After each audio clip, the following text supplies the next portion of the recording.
Okay, it looks like both teams are on pitch one, ready to go, so massive good luck for our first fixture here today in the men's open between LU7 Rugby and Ghana Rugby UK. Quick look ahead for the next fixtures that will be taking place after that on pitch one. In the men's open Group B, we've got Trinity versus the mighty Moufs.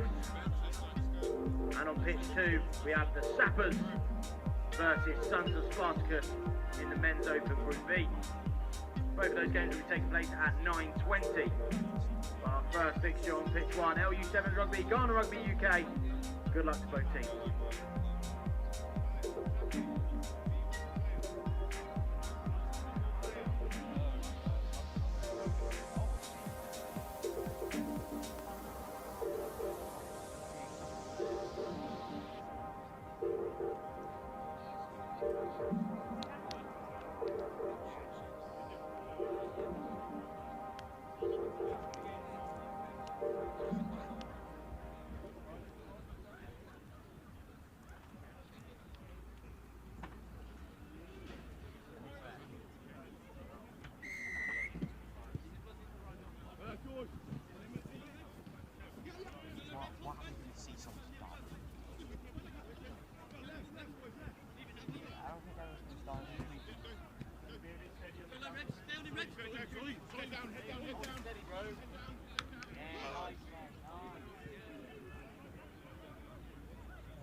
Back, guys!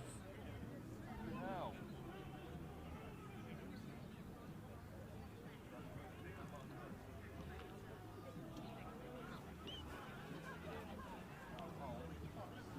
Come on, boys. Concentrate, LU!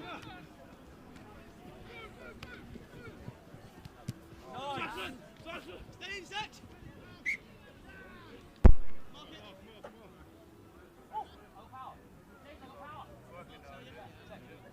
Come on, LU!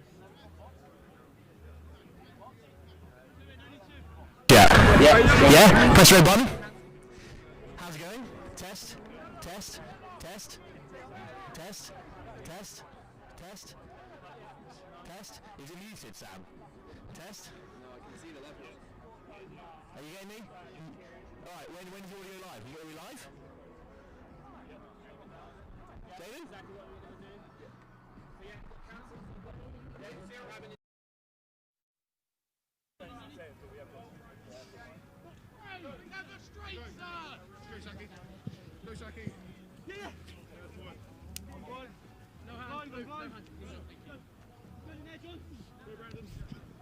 Got to tackle properly, lads!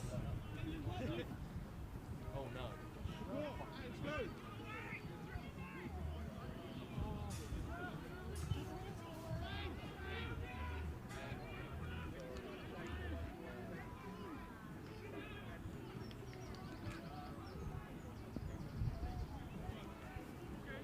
Yeah, go on, we'll start talking. Lovely. Hang on, mate. Oh, this is so thankful. You're speaking to us. Test, test, test, test, test, test. Commentate. What? Just Let's have go. you commentate, He wants to start the day. Huh? He wants us just to go. Yeah, commentate, yeah. Well, welcome. Good morning, ladies, gentlemen, and everyone else to our first ever tournament here at Eton Manor Sevens of the 2026 Sevens season. The first leg of the Lit Super 7 Series. Our opening game is from the Men's Open competition, and it's a thriller to start us off. As you've seen, of course, LU Sevens have just equalised against Ghana UK. 7-all as things stand.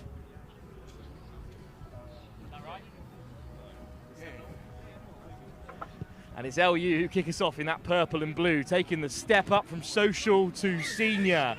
And they win a penalty straight off of kickoff. And it's going to be quick tack straight away by Springer, who flings it wide, and it's Jon Bodka, who was part of this LU7 side that were crowned champions of the social division last season, who scores in the corner. And you've joined us just in time for LU7s to take the lead for the first time.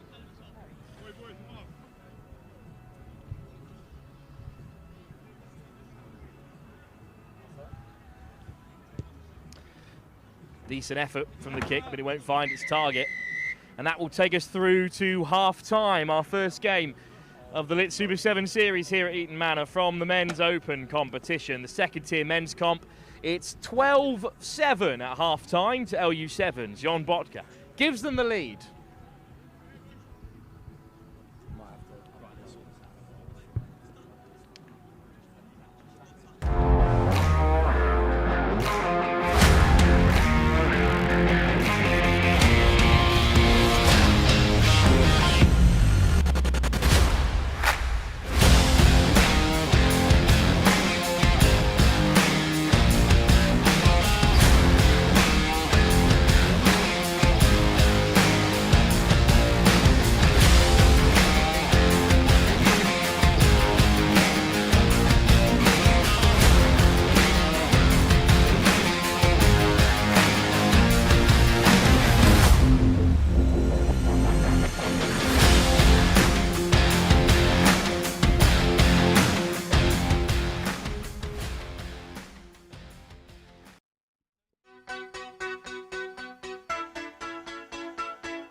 tried to make my world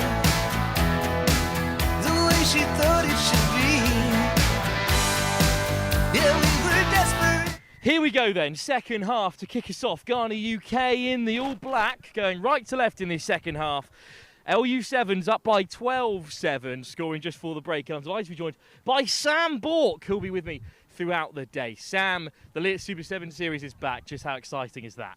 I mean, absolutely buzzing, Wilf. It's a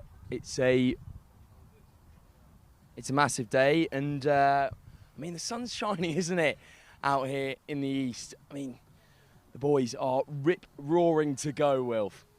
Couple of early handling errors from LU Sevens. They're a side with high standards, as we know, so they'll be looking to improve throughout the day. In their first ever competition above the men's social level, they get a bit of stick last season, Sam, because they brought a very experienced edge to the social game. They were a side of a real quality.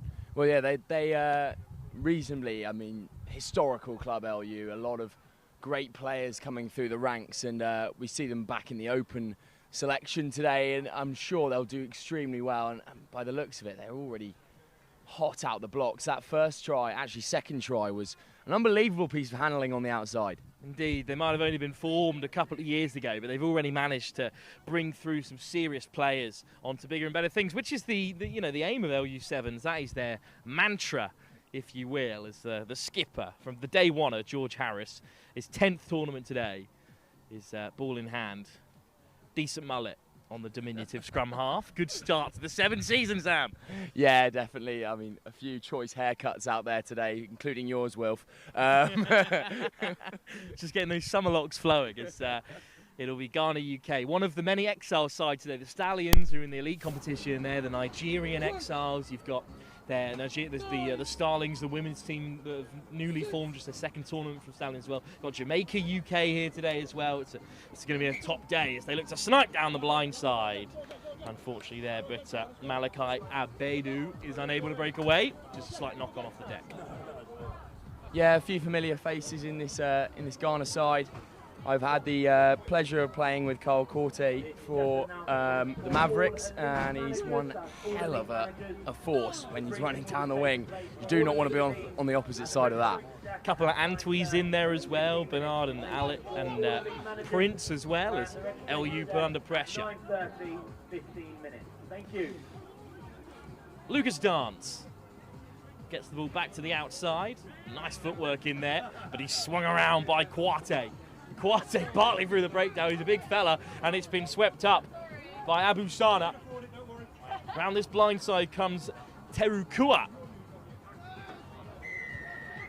Penalty goes the other way though. Teruku, unfortunately, ripped away, and then counter from LU Sevens, and in comes the fend, and Dance is going to waltz his way through here for LU Sevens, his third of the day. Almost caught at the very last by Abu Sana, but he does just about roll over, and that's Dance on the score sheet, and LU Sevens will go further ahead. They're up by 17-7 now.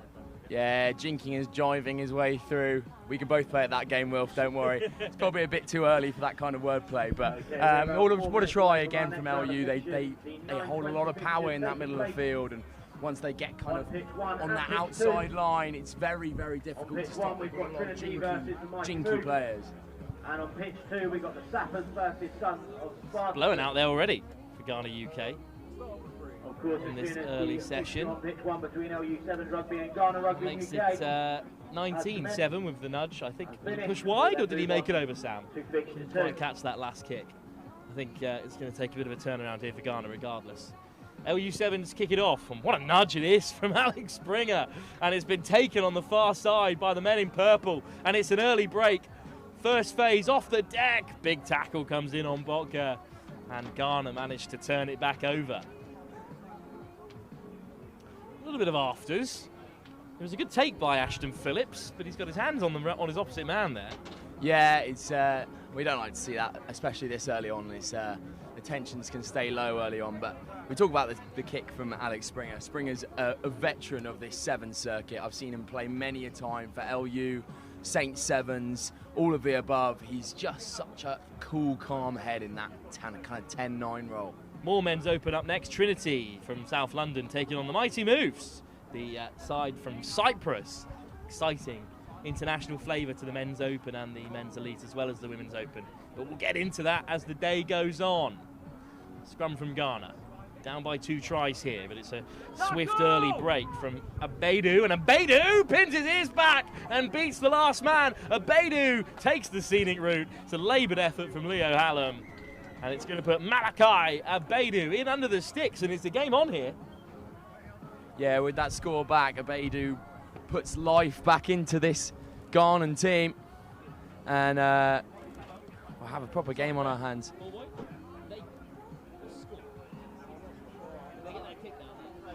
But this kick will matter for Ghana, and straight through the uprights as well. So that kick scored.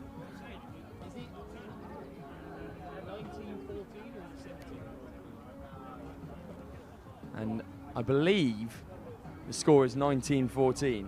We're going to lead with 19-14 as things stand. Just asked every single official and no one was watching, unfortunately. We have got every single referee at the Lit 7 series right next to us here at the comms box, so hopefully they'll only become more useful throughout the day. Alex Akota with a long kick taken on the 22, and LU can re-establish a bit of an advantage here. Flung over the top. Good shot tackle on Dance, who gets the offload, basketball style over the top. Good shot. And they're contained here, LU Sevens. They've got plenty of experience on the Sevens circuit. And they know how to play the right kind of Sevens, though, as it's Saki makes a big shot and he's straight over the ball there. And Ghana UK looking to cause problems. Maybe a hint of an overlap. Oh, just a bit too over-ambitious in the offensive Ghana UK as they try to turn it over. Could have been punished there. But instead they want it back. Serious physicality, Sam, from this Ghana UK team. Yeah, I mean, they're all big boys. You look at that pack, and lots of them just creating extra velocity, extra force when they carry the ball. And this scrum will be another chance for them to prove that. Could take the lead here with another score. Bit dangerous there for Sana. He's wrapped up by LU. Can he get his knee to ground? Referee calls it. It's a maul, and LU Sevens win a big, big turnover there.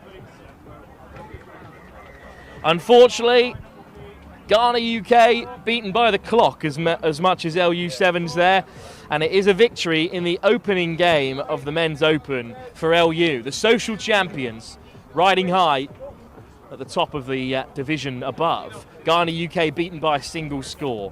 Great start to the Lit Super 7 series here at Eton Manor. We'll be back in just a few moments' time for our next game when Trinity take on the Cyprian national side in the Men's Open.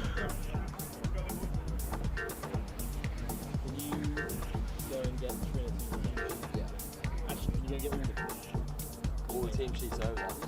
Hi, Rob. Hey, how you doing, bro? Nice to meet you. Yeah, Yeah. you've got a team. No, it's all right. Yeah, let's see next time. I mate Friday. Exactly. But yeah, man, a really nice chat actually. I really liked your program.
Right, this is just an announcement for the team taking Back part underway in our 20 second game of the Men's Open here, and it's the Mighty Moufs, and they're taking on Trinity, the club from South London, Trinity RFC. Whistle goes, we're underway. Quick turnover here for the Mighty Moufs. I believe the Mighty Moufs are the side in white and yellow, and Trinity are in green. In the Men's Open Group B, we need you on pitch 2 right now. Refs are ready to go. Tut, no Trinity team sheets. But Mighty Moufs, the sort of Cypriot side, Marko Mladenovic in charge today, but it'll be Trinity to feed the opening scrum. Pops out very unkindly here for Trinity. But they do manage to regather quite well here. Little step on the inside, dumb tackle. Of outrageous proportion there.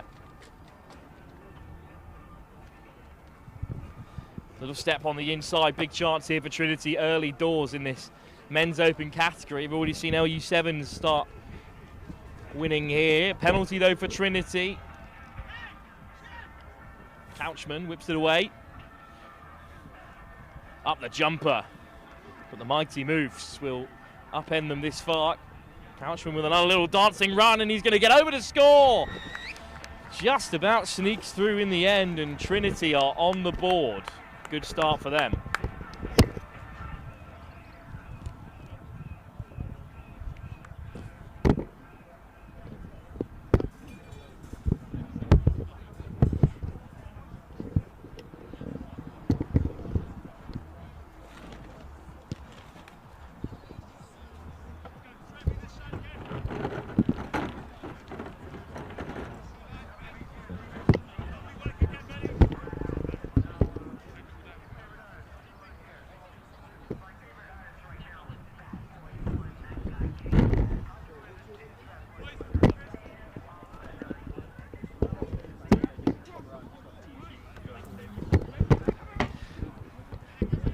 Good start then for Trinity, but the Mighty Moufs look to respond. Stiff arm from Holden, and Holden's going to race away here. Great response by the Mighty Moufs, pushed wide by the referee. So I'm going to be walking this way a lot. So can that not be there? This is more. This. I have to get out of here quite a lot. Yeah. So I need to rush back and forward. Nobody's going to come this way. I can put it under. Put the baby under. Yeah, I'll do it half time. Good start for the Mighty Moufs in response here. And we're level again.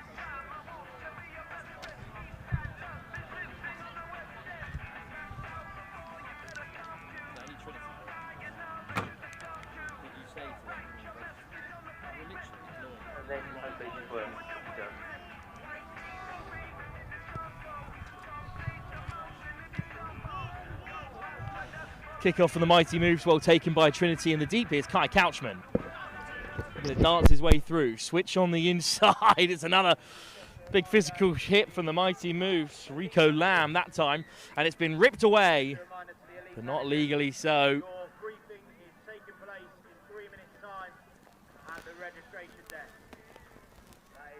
Tut Trinity have not registered here today. They're under the cosh by the organisers here at Lit Sevens. Of course, Elaine Gelman's done amazingly well to get these 5 legs all put together. It's been such a frantic start to the morning. There's so many people here in Sevens covers. Lit Sevens black, looking to make differences here. Lovely footwork, looking to step over halfway. It's flung over the top and spilt. Here's Couchman on the recovery here. Skips his way through again.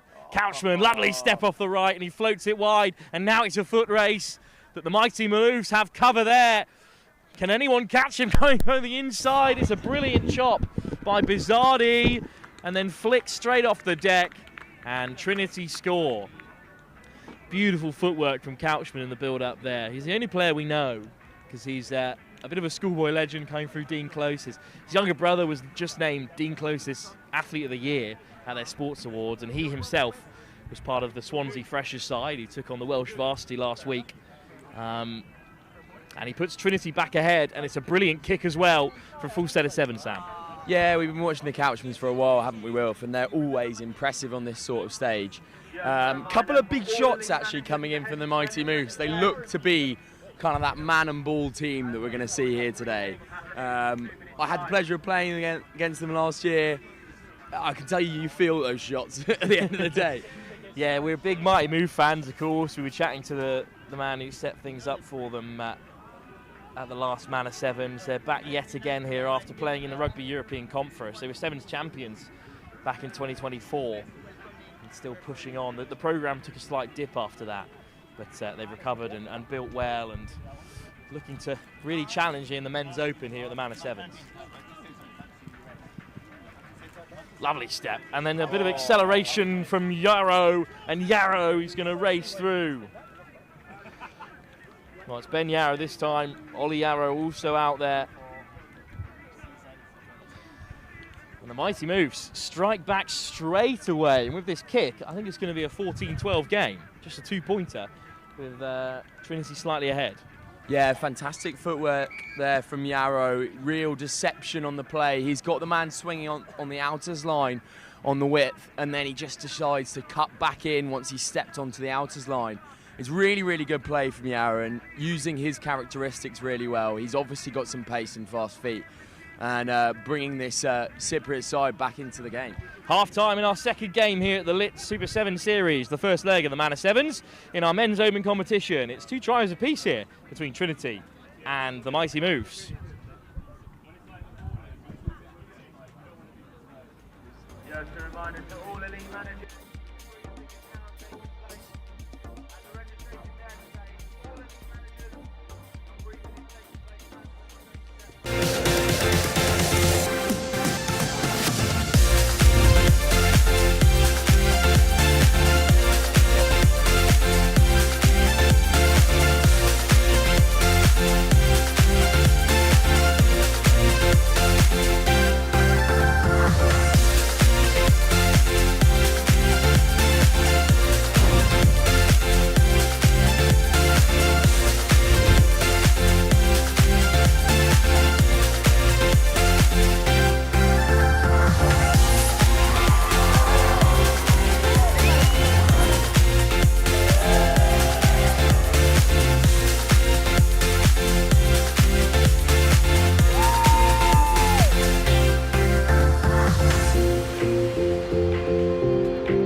Next Gen Live here at Manor Sevens, the first leg of the Lit Super Series. I'm Sam Bork and I'll be taking you through the rest of this second half between an interesting game between Trinity Rugby and the mighty Moufs. 14-12 the current score, and the Trinity will try and get down the left-hand side to no avail this time. Unfortunately, Trinity haven't registered here yet today, so we don't have a team sheet. I'm sure that will be something to work on in their later games. Just get that team sheet in, lads, and we can give you the best viewership possible. The mighty Moufs, on the other hand, have given us a load of information. Obviously, Cypriot rugby side, most of them living here in England. And they come forward now with pace and velocity. Now one-on-one on the outside. What can he bring here? On the left, can they go? The Moufs. And he slips away from the tackle. That's fantastic. The Moufs go in for another. And this time is Alex Thompson out on the width. Electric dancing feet. That stutter step really coming in handy. And too much in this case for Trinity Rugby.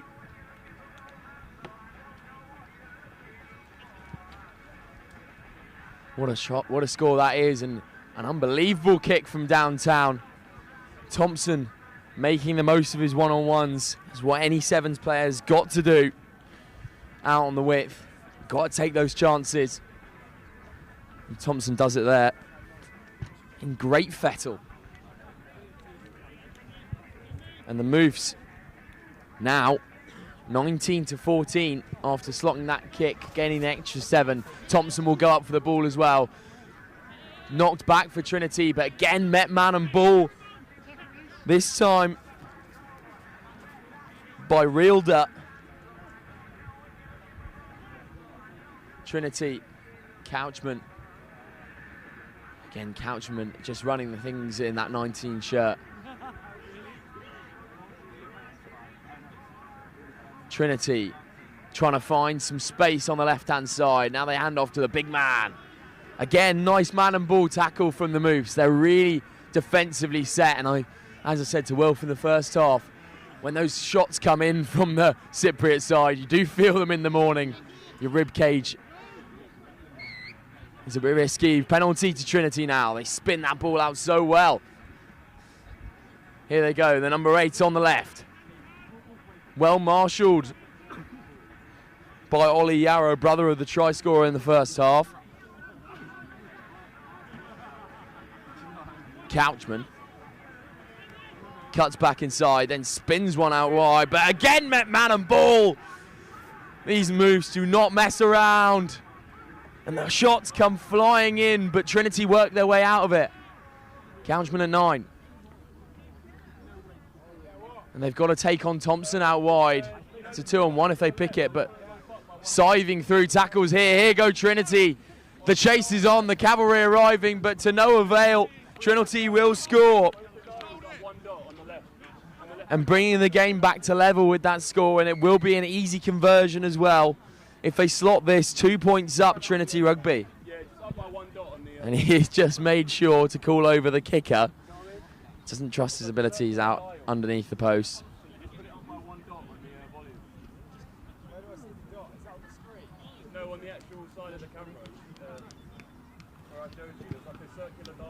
Oh, and he's missed that. Leaving the game at 19 all. What a finish we have here. Can either side get into Ascension? This is an absolute nail-biter now after that kick being missed from underneath the post, underneath the upright, and the kick from Trinity is straight down the gullet of the mighty Moufs. Pumping carry there, big shots. Now swinging the ball out to the left. That will be a knock-on though, so now Trinity, they failed to kill the game off. Now another platform to do so.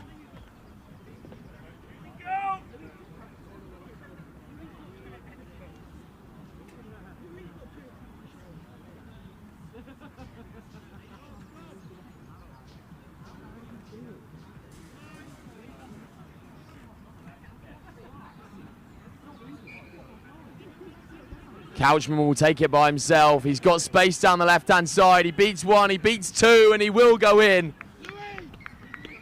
Score for Trinity. Putting them 5 up now, 24-19. And that's a saving grace from Couchman in the middle. Really, really good play from the young man. And this will be a difficult kick. But again, only 5 ahead. The Moufs do have weapons to go ahead in this game. And the kick no good, so only 5 on the board, no extra 2. The Moufs need to look after their own ball here in their half and possibly get down into Trinity territory. Defensively, this Moufs side have been so good so far, just connecting man and ball on every tackle, and that's a nice touchback. Here go the Moufs once more, little hitch kick. Now the gas on the outside. Can they get down that? Yeah! The handoff, here comes. Oh yeah. The tackle is there.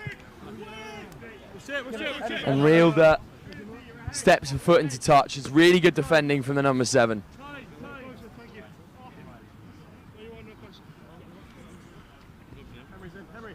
Trinity, not long left here. They're 5 up in this case. And up goes the ball, overthrown. So now the Moufs with another opportunity to get into that Trinity territory as he spoke about. Hitch kick, cut back inside, misses one tackle, pops off the deck into the hands of Charlie Pantelli. Pantelli gets turned over though, so Trinity win the ball back once more, keeping that precious 5 points in, and they will kick out, and that will win the game for Trinity. Really great game. Came down to the absolute wire. Trinity not being able to finish it off until the superiority of Couchman out on the width. Taking that penalty quickly like a young Jameson Gibson Park out on the width. Bit of ingenuity, bit of surprise, bit of deception on the play, and Trinity will win their first game here on pitch 1. Unlucky for the Moufs. Defensively, they were absolute stalwarts. Just crashing man on ball on every hit. But no cigar, no dice for them this time. They go out the first game with a defeat. Full time here on game 2 here at the Manor Sevens Lit Series. Trinity Rugby 24, the mighty Moufs 19.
Welcome back to the Lit Super 7 Series, leg 1 here at the Manor Sevens.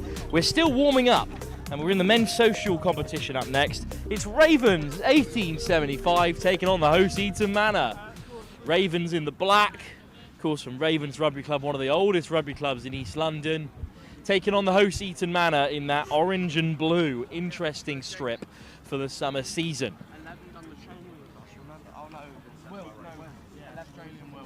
I'm delighted to be joined by one of the Ravens men alongside me. Why don't you introduce us to everyone here at the Lit Super 7 Series? Yeah, this is Taylor here from Ravens. Big show out from the boys today. Looking forward to it. You know, it's one of the oldest clubs in East London, but it's one of the youngest teams here in the social competition, Taylor. That's interesting.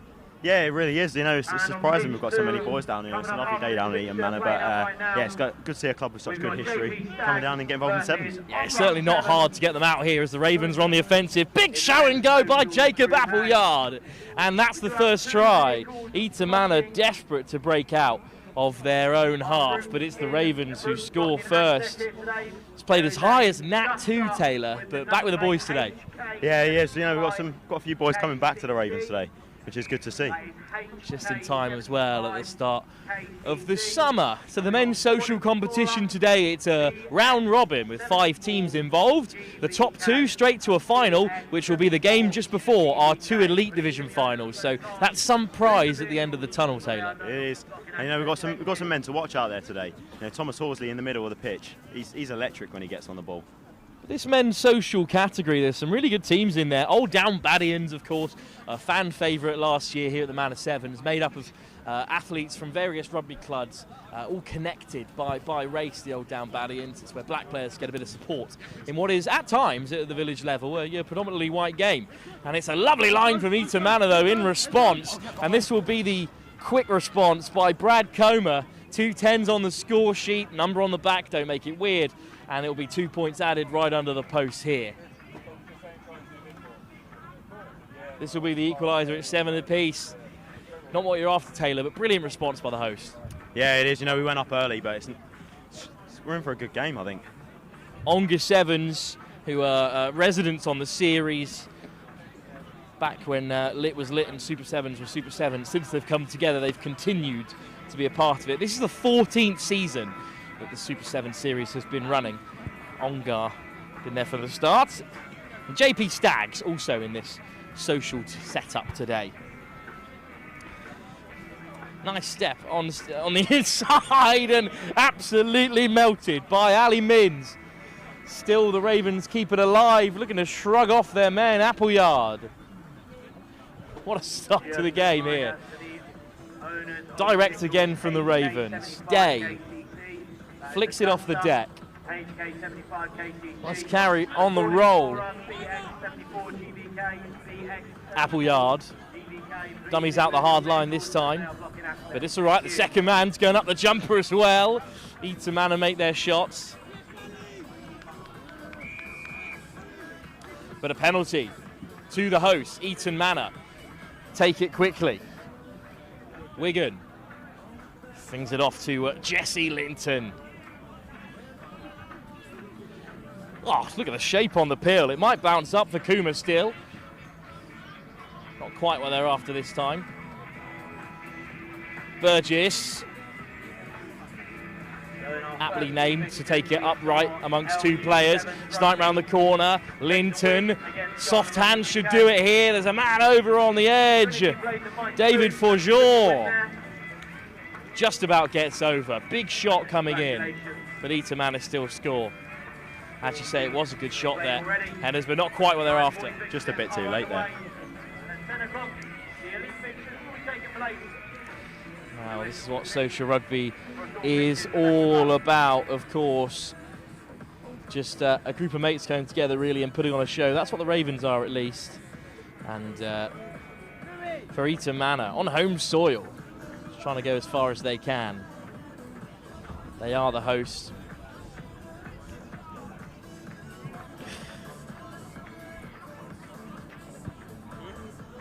Eton Manor RFC, 1 regional, 2 Anglia this season, so they'll be competing at level 5 next year for the first time in 10 years. Great work from Eton Manor, and of course they've put on a brilliant setup here. I mean, how are you enjoying the early stages of the Manor Sevens from a fan's perspective?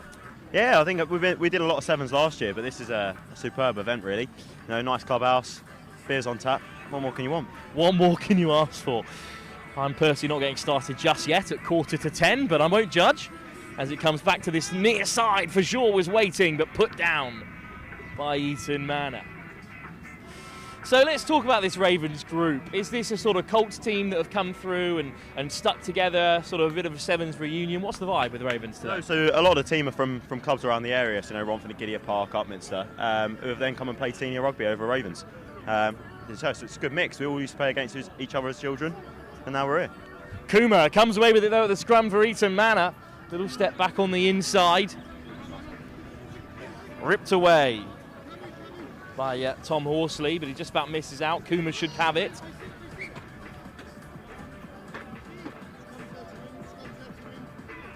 It's going to be another scrum. But Taylor, this is a really close game. Is this the kind of standard you're expecting from the socials? Yeah, I actually am, to be fair. It's some quality rugby on display, really. Now got a scrum here, Ravens ball. It will be Ravens feed, a good chance for them to create something here. Good drive, but it just about comes up for the Ravens. Down goes Jaden James, Jamaican under 20, with Jamaica UK, of course, in attendance here as well. Penalty as well, won by the Ravens. Close to half-time here, maybe just one last chance to have a go at things. Appleyard slips off the first tackle. Akuma brings him down. Try scorer on try scorer. Eton Manor desperate for the penalty, but it's going to go against them. Tom Horsley. Down this near side they go. Oh, what a hit from Jesse Linton. Liston with a big shot, but it's still come up Ravens' way in the end. Goodness me, he's a big man, the number 2. And he's made a huge hit there, again making the tackles. Flicked off the deck. Horsley James. Chance still here for the Ravens before half-time to take the lead. 7-all as things stand. Appleyard with a hitch kick. Appleyard onto the outside. Chop tackle by Christian Squire and a big turnover as well from Eton Manor. Bit of a chance missed there for the Ravens. Yeah, we've got to convert those really. You've got an overlap on the wing. It's got to go. Appleyard keen to play with ball in hand instead. Inside and out from Eton Manor. In comes the handoff and big Jesse Liston over again. Just a handwriting that we're navigating here as the knock-on brings us through to half-time. Half-time in our first bit of social men's rugby today, with the social final to come later at 6 o'clock. Long way to go till then. You better pace yourself. Oh, yeah, I know. We started early, but we could be in trouble. We're back for the second half. Ravens and the host Eton Manor locked up at half-time.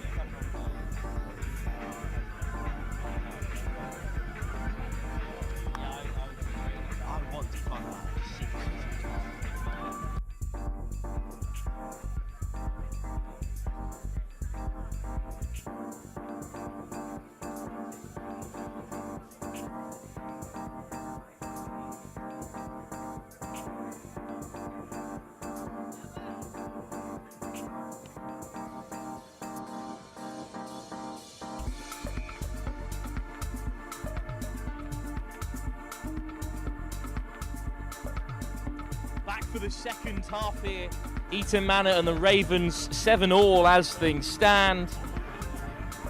Taylor from the Ravens alongside me, and well, first 7 minutes of rugby of the season for the Ravens. Of the 7th season, yeah. We've just finished the 15th season up. We've had a couple of training sessions leading into this. I know Tom Orsey's been on a camp away in Berlin, training hard out there, but you know, we're ready. Lovely take off the kick-off though. It's going to be Eton Manor, who are significantly more ready in the context of this second half. Brilliant work from Cormac Connell. I think it's Alex Minns who might have gone over. Regardless, it's a second score and they're up by 12-7 with a kick under the sticks for Brad Akuma to convert. We were just discussing how ready the Ravens were. Yeah, looks like we're not ready. The old commentator's curse, your first taste of it. Back to the drawing Welcome board to for it. us.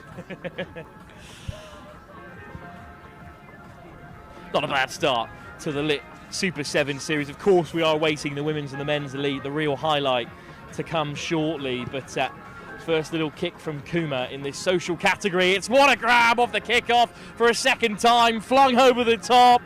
What a score for Eton Manor.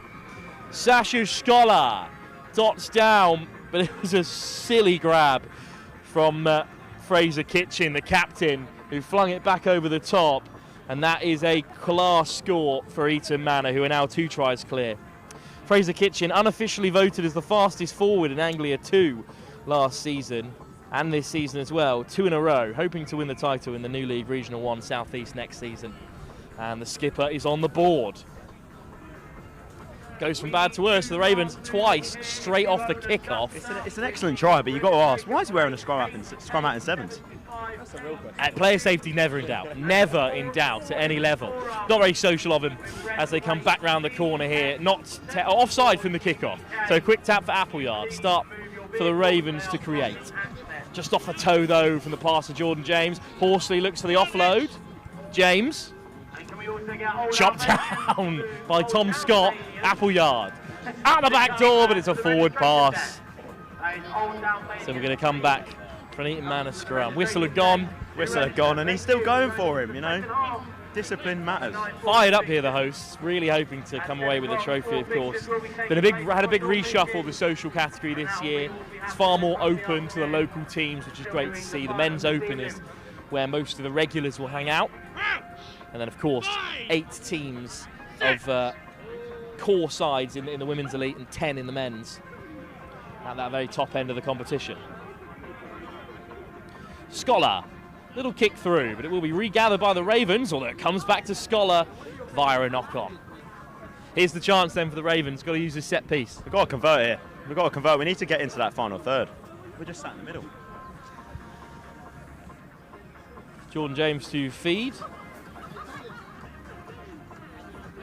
Tom Horsley in that front row. Captain Lincoln University at Bucks level. But it's Eton Manor looking to make a mess of things. I think it might be just a reset. The clock is against the Ravens in their opening game. It's such a tough competition, of course. You're going to need 3 wins to make that top 2. Doesn't matter where they come from, but might not come against the opening team here. As we prep for the Elite Division, the British Army are in action up next against the University of Bath, the Bucks Super Rugby champions. James wriggles free and bumps through the second tackler as well. And no penalty advantage from the loose offload, so tap from Appleyard. Appleyard looks to the far side. Not a kind pass for Jaden James. James looks to get on the outside. Jaden James leading with the arm. Horsley, down he goes. Over the ball go Eton Manor. Again, they're just too close for comfort there on the ground. It was the second man not rolling away. Bit of ill discipline from the hosts. League champions, of course, in 15s. Currently in front by 2 tries to 1. Direct line. Oh, a little snipe through from Appleyard. And Jacob Appleyard will score the second try. What a showcase it's been for him so far today. That's just beautiful rugby, you know. He's done the dummy, sent him to the shops, and he's walked through. And there will be time for us to play one last phase, I think, as we approach the end of this second half. They're still behind here, the Ravens, but full set of 14, a converted try, and things get interesting here. Kick-off to be taken by Harry Appleyard. I'm assuming a relation. Yeah, brothers. Brilliant stuff. Appleyard, the second to take this kick. Well taken by Eton Manor, who know they can just hang on to possession here, and they're in the money. Good line from Liston. They've got numbers on this right-hand side. Eton Manor as they push the accelerator. Scholar for Jaw. Eton up. Excellent shot. Still Eton Manor look to play. Tom Stock. Flicked wide by Burgess and then put down. And the chance will present itself for Ravens here if they have time. There's no in-house clock here, so we're at the whim of the referees. One last chance for the Ravens, maybe. Yeah, we need a stroke of luck here, but you know, this is almost how league games go. Leave it till the last minute, we'll come through. Salmon with the feed. This is your next job, of course. You've got to head away, Taylor, and add those last names that are missing from this various Raven setup, who do get a penalty off the scrum.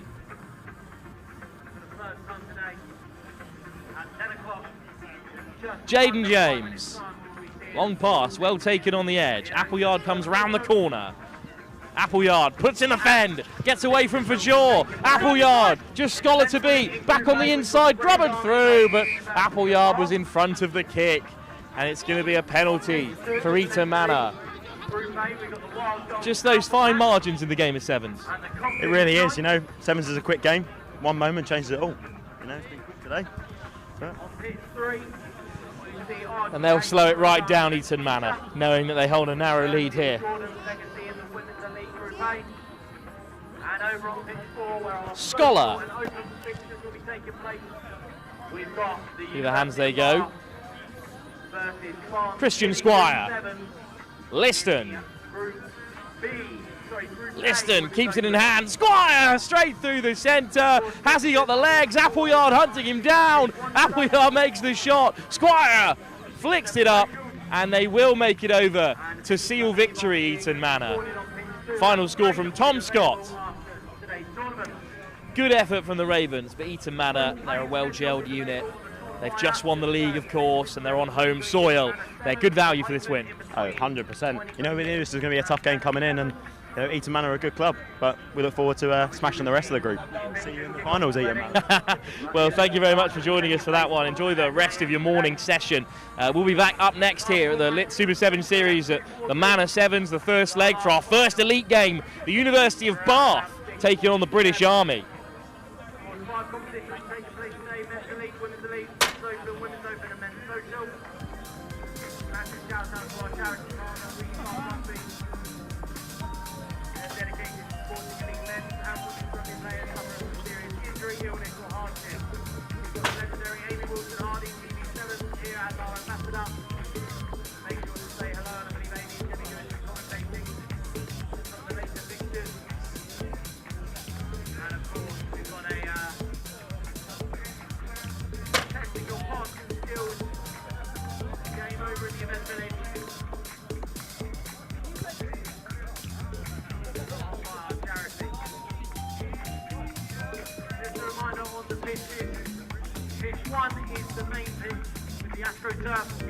Pitch 2 is directly opposite it.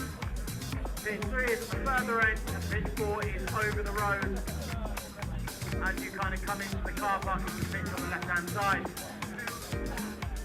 Right, we've got the 2025 series winners in attendance here today. We've got the British Army, the Men's Elite 2025 Lit Super 7 series winners. They were the overall winners across all events as well. We've got the Preseli Beavers, the runners-up of the Men's Elite 2025 Lit Super 7 Series back at Swain victory here today. We've got the FRN Beavers, a new merger between Fines, Rugby Now and Beavers. The Beavers are the Men's Open 2025 Lit Super 7 Series winners, overall winners across 4 events. And Fine Rugby Now were the Women's Open 2025 Lit Super 7 Series winners. This is what it is all about here at the Lit Super 7 Series. Your defending champions, the British Army, are in action against the University of Bath, the Bucks Super Rugby champs. Now, the British Army are no longer a core team, which means they won't be at all 5 legs, which will make defending their crown especially difficult.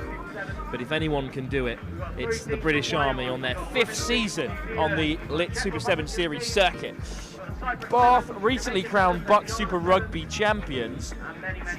Not exactly a first 15, but there is plenty of quality in this blue and gold brothers lineup. Bounced by the Army, but then just about reconnected on the far side. British Army share a group with the Welsh side Conker Knights and the Wild Dogs. Just left off the field there by Marika Rokorayanima. The most fun teams in the competition year on year, the British Army. Really excited to see what they have to offer here, but it's Bath on the offensive up first. Jenkins goes direct. Jenkins, 2 men drag him down. Quick ball for Bath here. Max Winter, really bright star on the university circuit, flicks it over the top. Little hitch kick from Uday. Zach Uday driven down, leg it. Whip wide, 1 man over for Bath. They're going to have another crack at the British Army line. Oh, he was through there, Rhys Jenkins. But the offload was held and the British Army turn it over as well. And now it's the Army's turn to show us what they can do. Diamond. And they'll spread their legs for the first time. Look at that big fend coming in from absolute giants they have on show for us here, the British Army. Another intervention from Rocco Rainima. Brilliant acceleration. And there's the offload. And what do you expect? British Army free the hands and are surely going to score here. Big chase coming in from Leggett. Leggett gets back, but they step back onto the inside. And there's always a man over in support.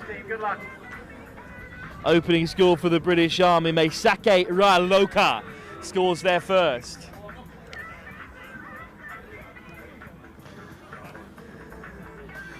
Brilliant from the Army, just brilliant sevens all around. Peter Waka, one of the best players of last tournament with the early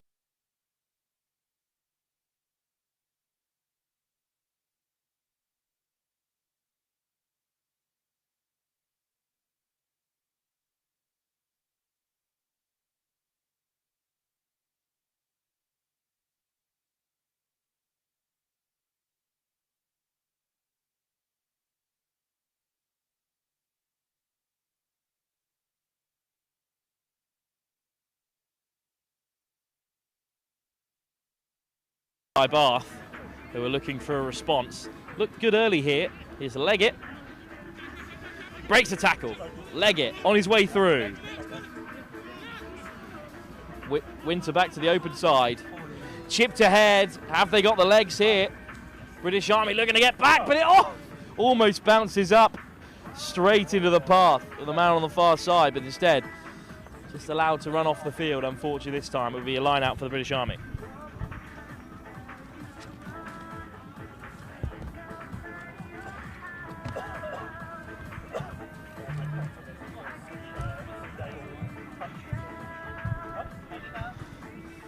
Line out for the Army. Up by 7 already. It's Waka at the tail. Keeps it in hands, but then knocks it on. Good effort from the throw. Almost cleanly taken, but we'll come back for a line out for Bath. They have the option. I think they're going to rightly take the scrum.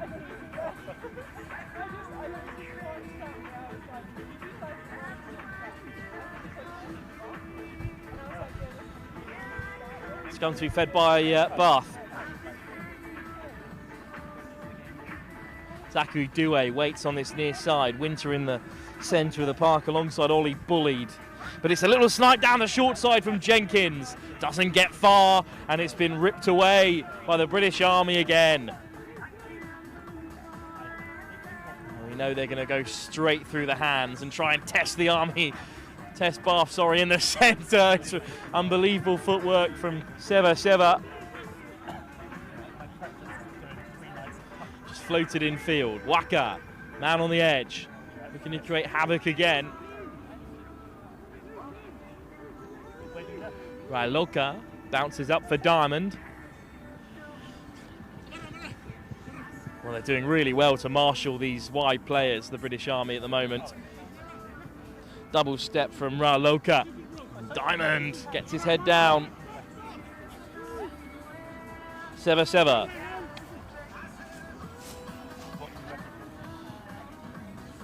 Maseki Sualoa skips through. And just like that, the British Army can go 0 to 60. What a break. Part of the Armoured Division. His nickname is Backbone as well, which is brilliant. Sualoa dots down to score. British Army up by 2 tries in this tough pool that also includes the Conquer Knights, of course, the Welsh Series champions, over to steal the crown away from the British Army, and the Preseli Barbars, their Welsh rivals, who finished in 2nd last season. And the defending champs are on 1 here. Semi-finalists Eton Manor, of course, last season, so they'll be hoping to finish top 2 in the pool and guaranteeing their spot. Kamandranefesi with the kick-off, and it's been grabbing ahead. Oh, what a pick-up! And this will be a wonderful score. Oh, Bath get their hands to it and just about dot it down. Great kick-off, and then just about getting their toe to ball there.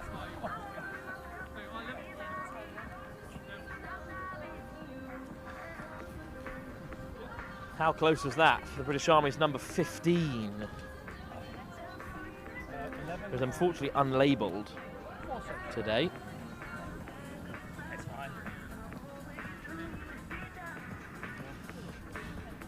Down the short side they come, little hitch kick. Fenn draws in 2 players, still gets it away, but they come back on the inside. Viliami Salu with the score. Set up by Gianni Versi. It's excellent work again from the British Army. They're up by 3 tries before the break. No need for Salu to come back on the inside, but he fancied his hot stepping to get him through.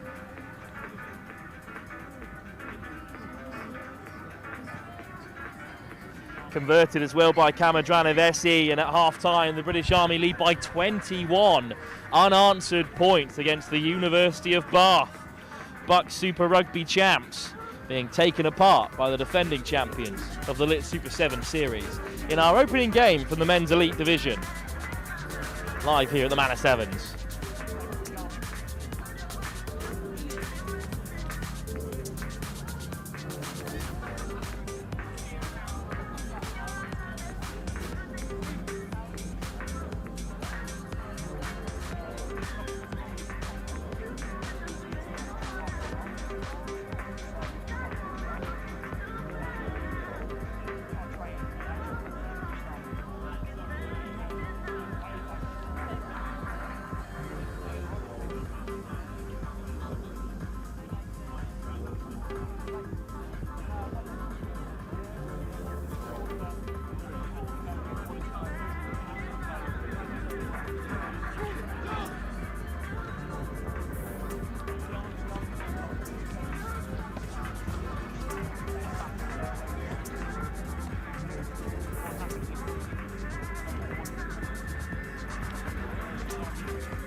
Second half about to get underway here. The British Army with a pretty forceful lead as things stand. The Army salut to take the kick-off. Nassel and Ibawa on the chase, but the kick doesn't go 10, so Bath can cleanly gather it. Put in field by Plumtree. And then another ferocious collision in midfield, and the British Army straight over the ball. Bath clear them away and might have a chance. Switch on the inside. And another nice offload as well. Soft hands from Jenkins. And he was like Impressive start for Bath in the second half, under a lot of pressure. Late delay on the pass, but lined up and hit into touch by the man on the edge for the British Army. Their number 15. He's been bright so far.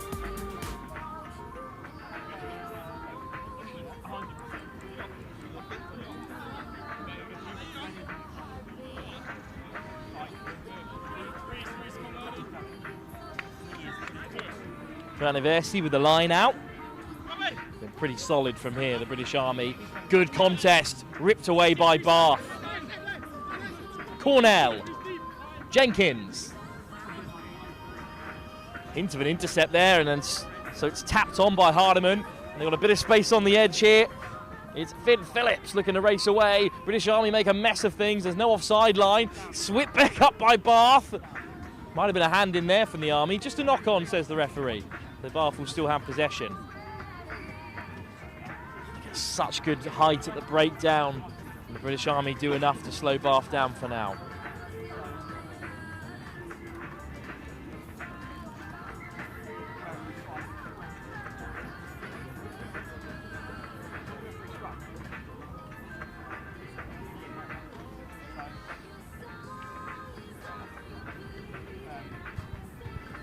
Scrum to come from the University of Bath. Rhys Jenkins to feed. Decent pace on the edge in Finn Phillips.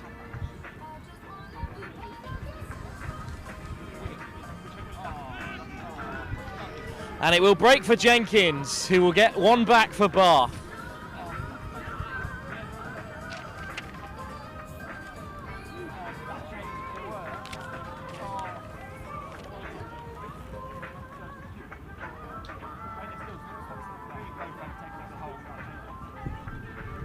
Full set of 7 as well, so maybe game on here.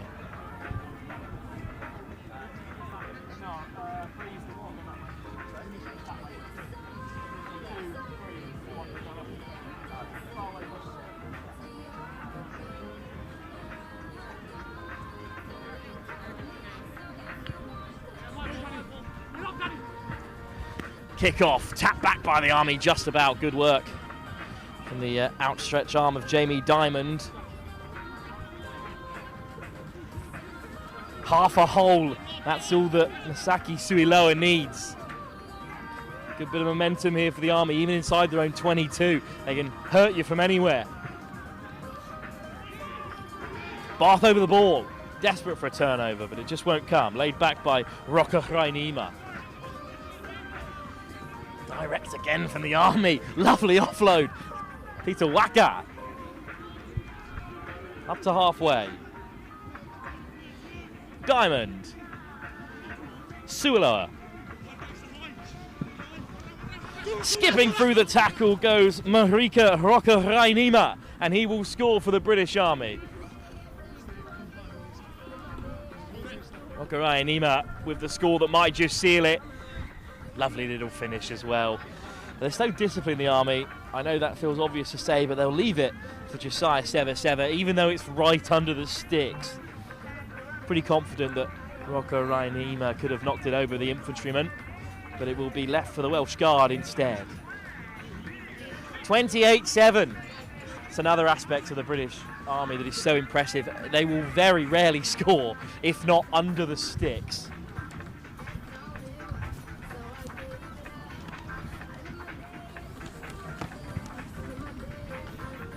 Deep kickoff this time, just asking Bath to run the length of the field. Alex Kern gives a nice offload out wide. Waka, that is a little high. I think it's just going to be a line out though, and he looks to take it quickly as well. Backs to the ball, but look how quickly they will come alive here. Rainima sweeps up the loose ball.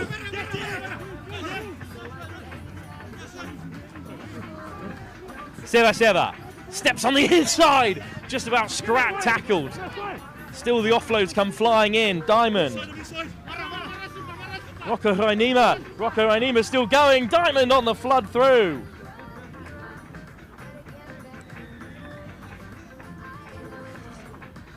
Another score for the Army, forced wide this time by Bath, but that will take them beyond the 30-point mark, 33-7. This game is done and dusted.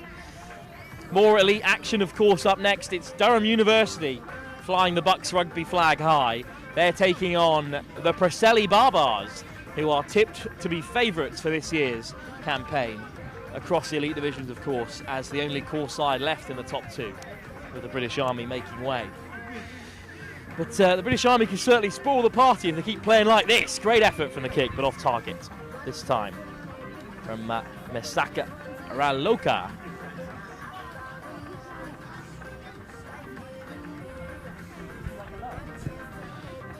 Lovely ludge from Josiah Seva, but it's unfortunately just overcooked. So free kick and a big chance here for Bath University. Dummy, and then back to the open side goes Will Baxter. Ball is loose, always backwards. Oh, what a tap tackle. Baxter on the retreat at the moment, Baxter. And then hammer comes down for Marika Rainima. Bath still play.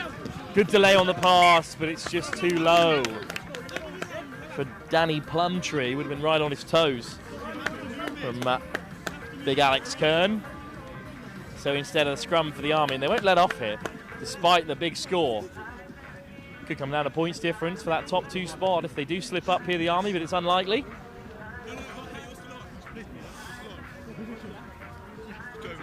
Samu Tamanivalu takes his leave. He's put in some hard yards already today. So the scrum will be formed with some fresh legs in that back line. Set.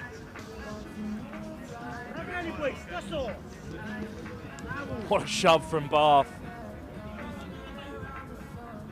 But the Army still play. And then the afterburners come on. What an offload, but there's no one there in red to gather it on the way through. Bath playing heavy-handed with it at the back. Jenkins sweeps it up. Gives the ball wide as well. Udahai pins back his ears. He is well met on that far side. A thunderous shot from Abarasoyo Sovatabua. And that will bring the game to an end. Abarasoyo Sovatabua with the final say. British Army champions last season. Semi-finalists only at Manor though, hoping to go one step further today. They're off to a fine start. They'll have tougher games to come in the pool stage. But up next, it's Durham University taking on the Preseli Barbars in the men's elite division.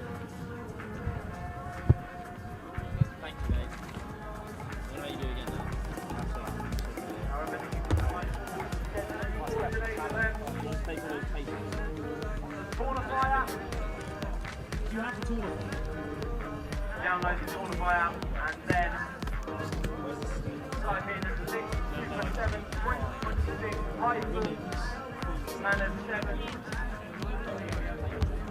schedule. So our next fixture is coming up at 10:20. On page 1 we're in Group B men's elite.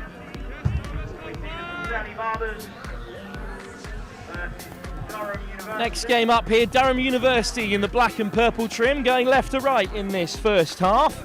And it's the Preseli Barbars who finished second, just 4 points behind the British Army last season, who are going to receive kick-off here.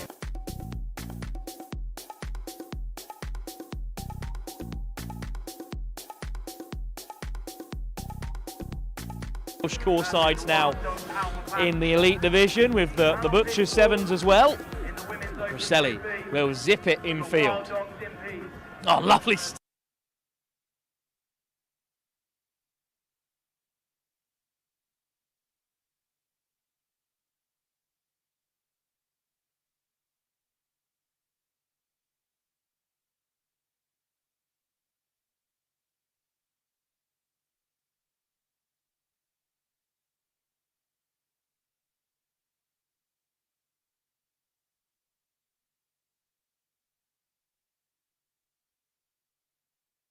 Tough kick though for the man of the moment, Lloyd Wilkins. Bridge End Ravens. He can't find his mark this time. He was the best player on the Lit Super 7 series last season, the number 2.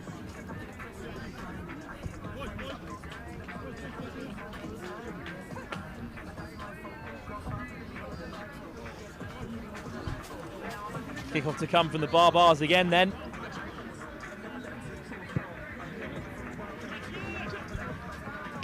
Good take from Durham under real pressure. Rory Tell just as well.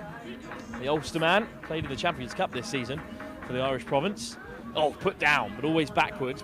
Preseli Barbars will just hunt down any mistakes. They are so vicious in the carries. Switch on the inside and a lovely tip pass. Durham over the top. Beautiful hand from Corlington. The tackle comes in. Barbars over it. Big clear out. Rory Telga. Strip though. And here come the Barbars. But a knock on the deck will save Durham's blushes. Aaron Arthur almost through.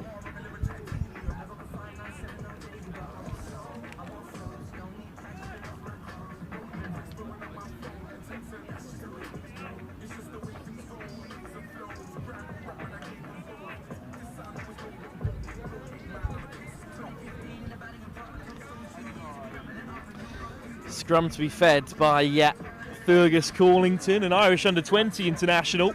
Great pill. Good pace on it. What can Durham create here? Oh, right up the jumper from Staples. Barbars recover well. Corlington. Into a 2-on-1. In comes the switch. Perfectly weighted. Lovely offload, but it's been put down on the way through by Finn Wall.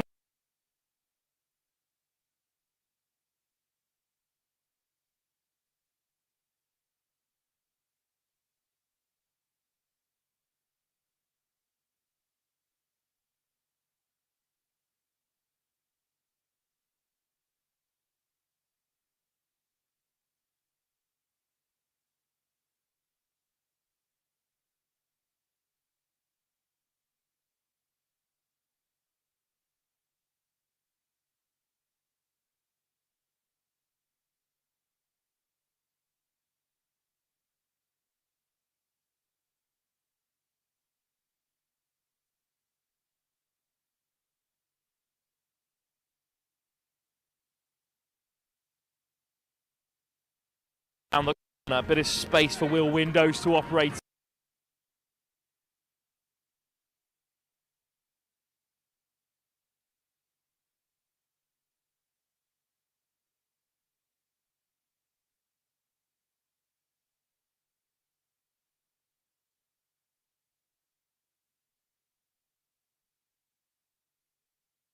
Through. Brilliant carry by big Ollie Gordon.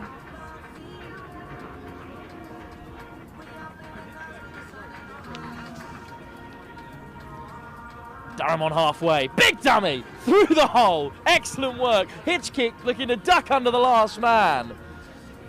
Will Windows, brilliant rugby. Should be some space here for Bath. If they can speed into the gaps, it could be a score for Walder. Recycled. Surely this time they'll finish. Oh, the pass had to go. Windows was in. But Corlington kept a hold. Windows gets it away. Gordon. How on earth have Durham been kept out thus far? Two-man shot on Gordon. Still Preseli can't win it back. Lovely footwork from Lucas Norton. Norton gets away from one and will find his way to the corner. Lucas Norton over for Bath. Brilliant step. Thought for all the world he was going to find numbers on the inside, but Norton does get one back for Durham University.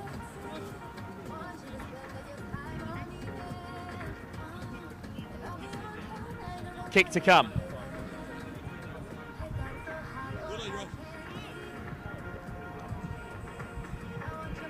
Sir, let's score. Is that what did he say? Didn't he? Shit. Moore's wider. Moore's come. Can you ask that lino? Left freeze corner. Left corner. Not long left to go in this first half. Durham looking to get back into it. It's either 7-all or 5-7. I think it might be 7. I think it's 5-7 as things stand. Durham do so well to get back into this one. Oh, the wind just takes it off field, so has to be a diving tap back inside from Dawson. It can't be collected by Durham. So Preseli have it in this stunning purple and white kit they've got this year, even brighter than last year. Oh, it's been spilt though. Do they have time to use this scrum advantage? Ref's going to hand it to them here.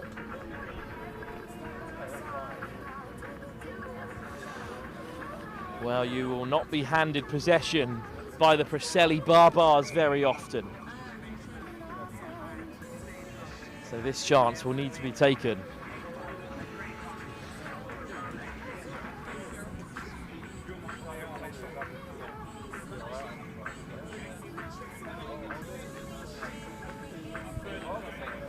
Holcroft, orange.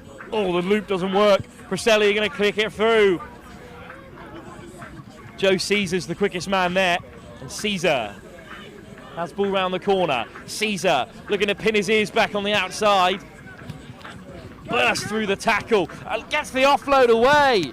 And this is a chance for Austin. Over the top for Orange. Caesar put down. Unfashionably so by Ollie Brown. Still Durham play.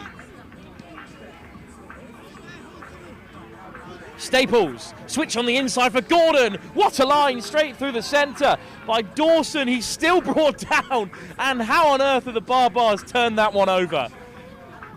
Durham aren't just knocking on the door. They've got a foot over the front doorstep at this stage. Cleared away by Preseli. Just one man in pursuit. And it will roll into touch. And that will take us through to half-time. A dramatic first half. Durham in front by just 2 points against the Preseli Barbars, who were hoping to go one step further than last season and win the elite division of the Lit Super 7 series. But here at the Manor Sevens, where neither side competed last year, it's Durham who hold a 2-point lead.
champions, right? Yeah? There's not a lot of chances that you get to be a champion in your life. This is the chance right now. We're the champions of the world right now, okay? Lloyd Wilkins get us back underway. Preseli Barbars absolutely smother the kickoff. Ryan Davies with a big hit.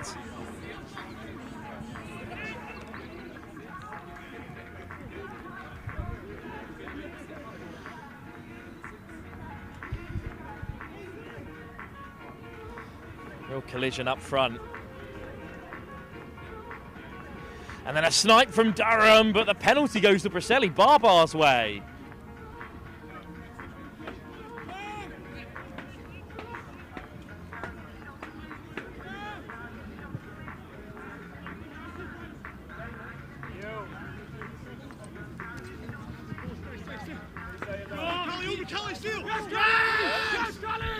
Well, first man turnover from Durham. Preseli just being frustrated as things stand.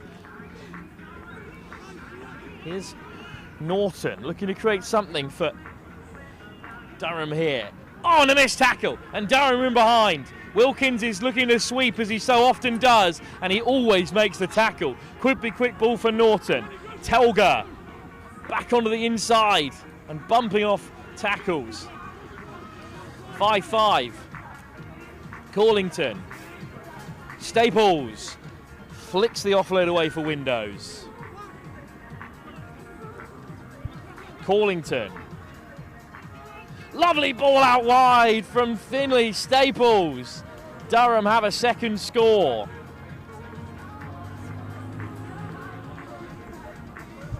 Outstanding sevens from Durham University.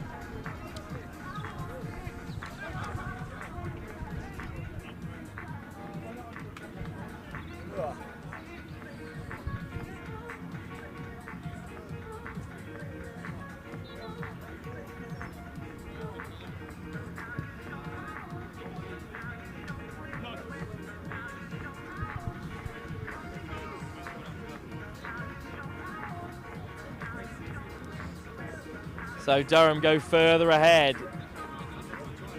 10-5. Still plenty of time left in this one for Preseli to get back into the fight. Connor Holcroft will take the kick.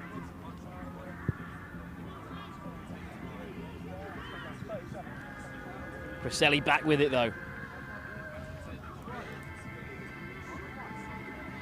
Almost a turnover. Preseli clear it out.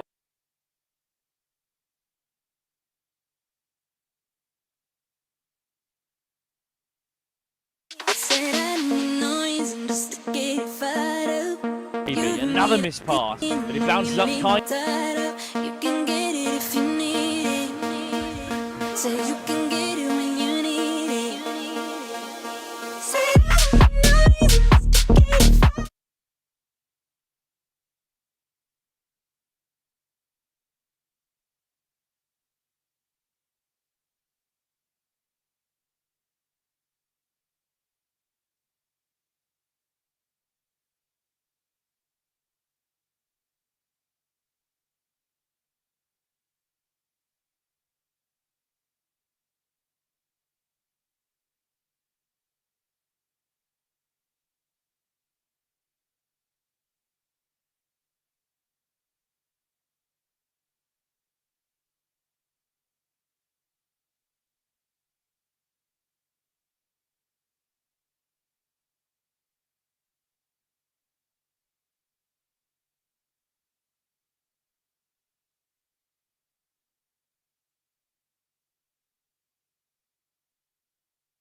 Durham.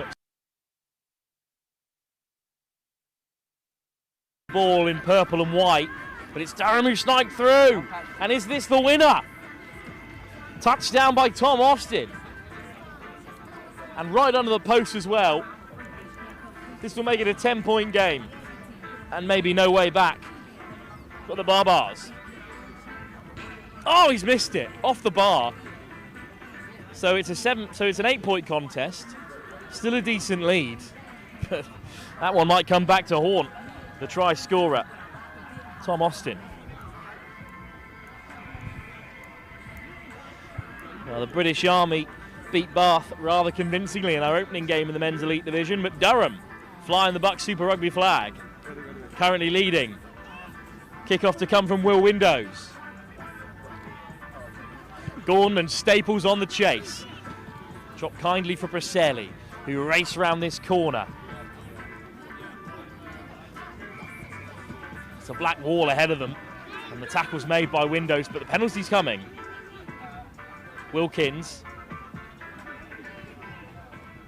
Lloyd Wilkins looking to get the offload in. That's a hand, and I think a card coming for Norton, and a chance now. Wilkins will go quickly. Durham defend with 6. George on the edge, takes contact. Wilkins accelerates and wants someone on the corner to take the offload. It is Connor. Sam Potter. Potter back on the inside, skips around 3 men. Potter, Wilkins needs one more, flooding through the hole, but there's no one there for Preseli. Quick ball at the base of the breakdown. Preseli up to the 5. Durham are over it, and Durham have stolen it. And the 6 men of Durham have kept out Preseli. What a win for Durham University.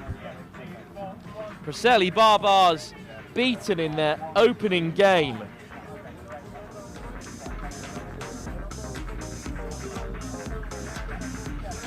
Well, that's not something we thought we'd be saying here at the Manor Sevens, but in this tough group, also including their Welsh rivals, the Butchers, and the Fine Rugby Now Beavers elite side.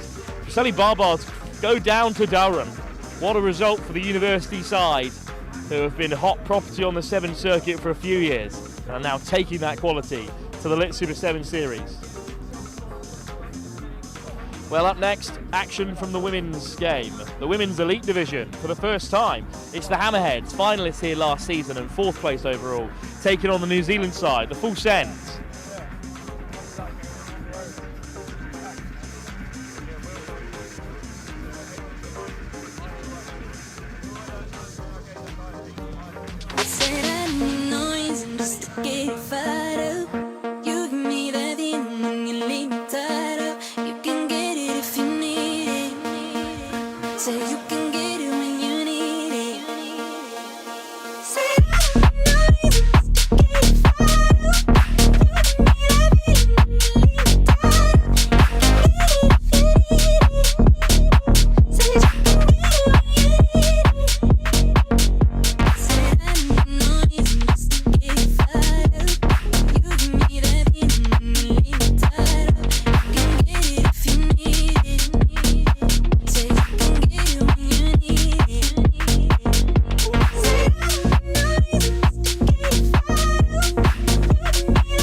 Kicking off with the Group B wins the lead. Now the Hammerheads versus Pitch 2. In the men's elite Group C, we've got Stump versus ASC Duckler Prague. Pitch 3. In the men's elite Group C, we've got Hammerheads versus Jamaica 7 UK. Over on pitch 4 in our men's social section, we've got Eton Manor versus Stag in Group A.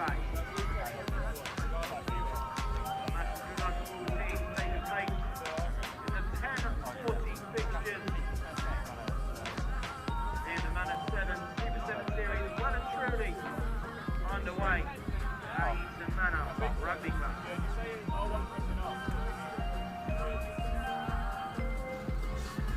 One of these needs to be always some luck on this every time. Get flags back.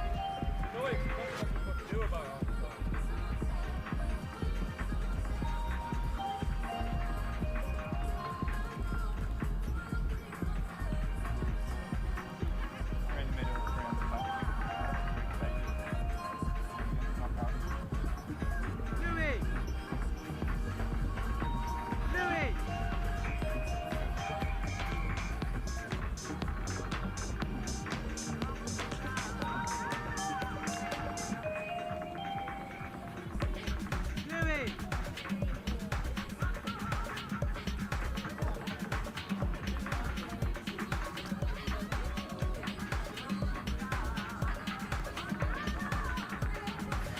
Welcome back then to our first bit of action from the Women's Elite Division. It's Hammerheads who are facing off with the Kiwi side, Fullsend.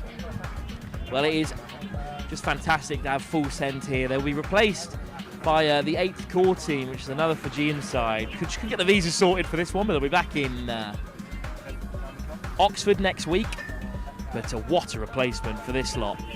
First training session was just before this Lit Sevens tournament. They were here at Manor Rugby Club yesterday, Eton Manor. Created in 2022 from small hometown of Wanganui. This is their 3rd international trip, but their first time competing in London. So on the outskirts of the east, it's going to be Fullsend who regala first, and it's Awateri McLean Wanga with a good carry up first. Hammerheads with that checked and purple of theirs against the pink and black of Fullsend. And look at this acceleration off the front from Te Aram Te Puni, who is surely going to score the first. Can Te Puni get over?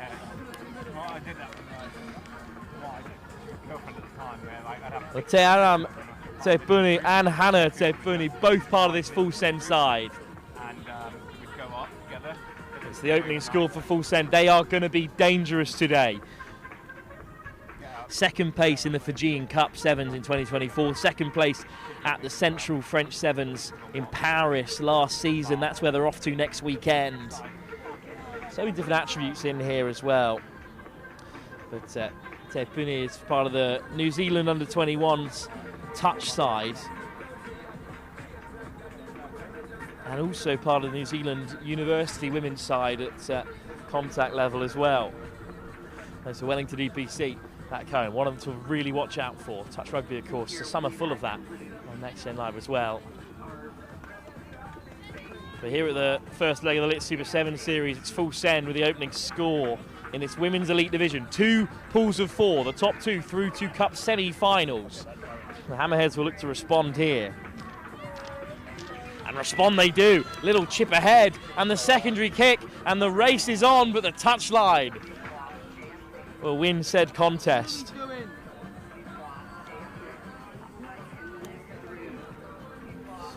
So the Hammerheads on defensive duty again, as the lineup will be Fullsend. Good little chip through.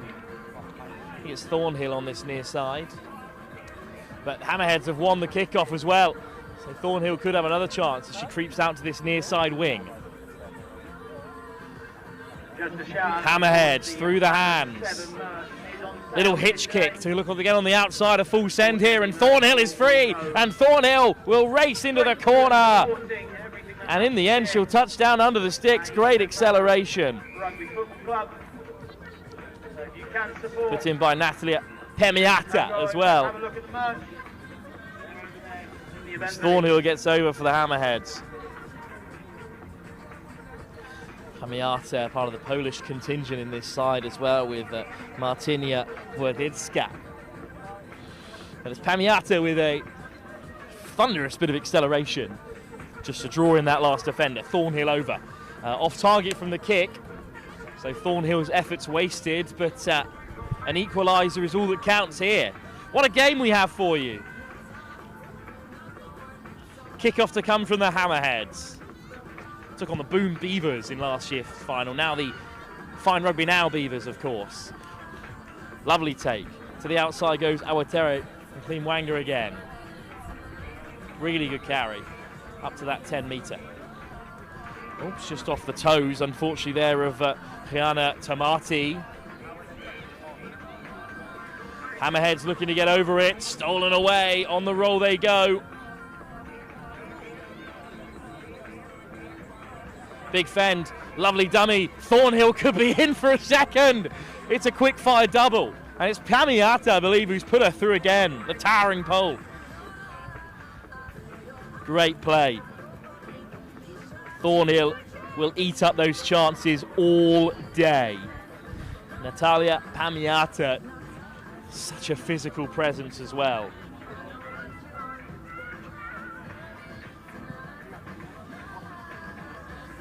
Good effort from the kick, but again it's off target. But back in front then, the Hammerheads against this New Zealand side. I'm not sure what level they were expecting to face, really.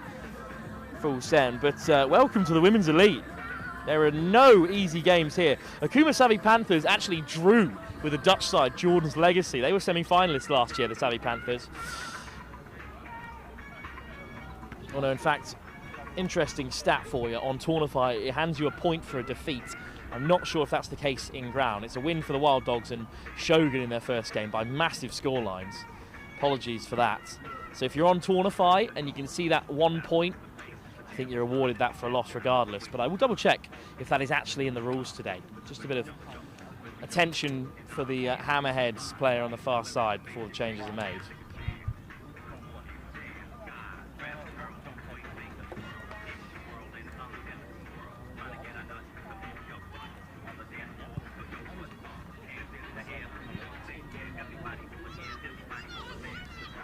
Great carry, lovely offload. And a chance now for Fullsend to respond. What a ball over the top! And so much pace onto it as well. Oh, it's a thundering carry on the wing to put Fullsend back on level terms. I'm sorry, but that pass right to left on the far side completely split the Hammerheads open. And then what a carry as well to shrug off that last defender.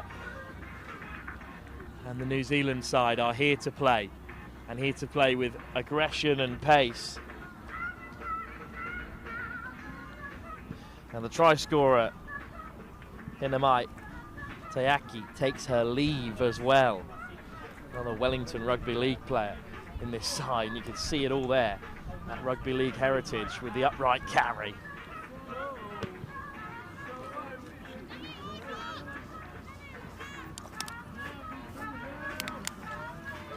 Hinamai Tayaki gets them back on level terms then. Chipped into no man's land, but a good collect, and Thornhill caught this time before she could get going. Fullsend with good line speed. What can the Hammerheads create? Good option to kick it through. There's no sweeper back. And it could be the Hammerheads who win this race. Chipped ahead. Will it bounce up for them here, or will it bounce over the dead ball? Hammerheads beaten to it. Close for Hammerheads, but not close enough there. And we'll stay at 10 apiece as we approach half time. 22 dropout to come.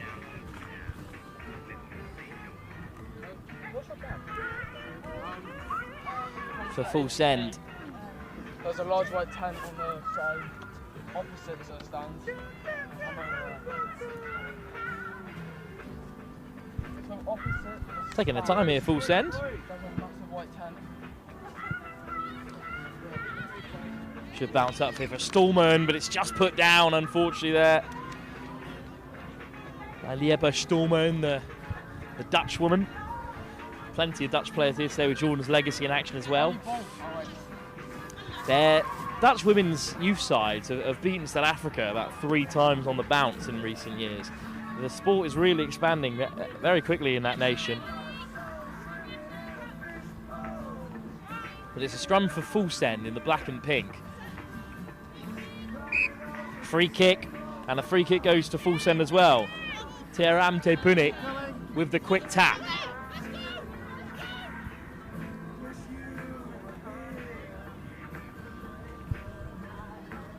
Physicality in midfield to shut it down for now. Oh, lovely footwork again. And Tearani Tepuni, and the pass outside is brilliant as well. Cutting back against the grain. Come Fullsend. Tepuni. Miss pass. Absolutely stunning ball. And it's Tayaki again who gets the offload away this time. And Fullsend just about get over in the corner. Melini Mayo with a crucial score.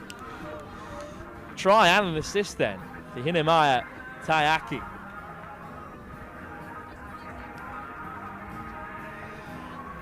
Bridie Beveridge will look to add the extras from a long way out. But non-stop action in this women's Elite Division game. Half time, it is Fullsend who leads. It's been tit for tat so far. Opening score from Fullsend, and a double from Hannah Thornhill before Hinamaya Takai changed the game with a try and assist, and suddenly Fullsend are in front.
She cared about me. She tried to make my world 15-10 at the moment between Fullsend and the Hammerheads. Yeah, we were desperate then to have each other to hold, but love is a long, long road. Yeah, love is a long, long road. Beavers finished 8th overall, but with the support of Fine Rugby now, they'll be back into the contest. Bath Rugby, the 4th and final team in the group. Here come the Hammerheads, looking to equalise. Thornhill on a hat-trick, but that's a really tough ball for her to take.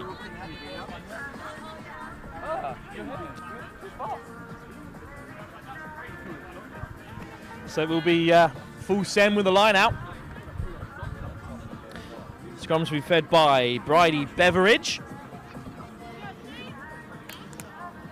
Melanie Mayo, the try scorer, in there. Tallest figure in that scrum. Beveridge with the feed.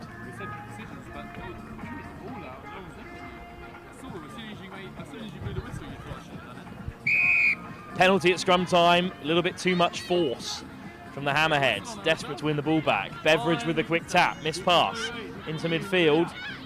Oh, what a step that is from Emerald Tuiwai Poison.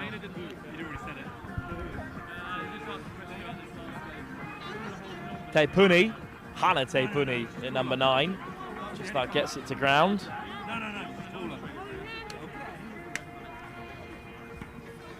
Oh, big bump from Beveridge. Fullsend really taking on Hammerheads with all their might, but it's been stripped in the tackle. Hammerheads have it back again.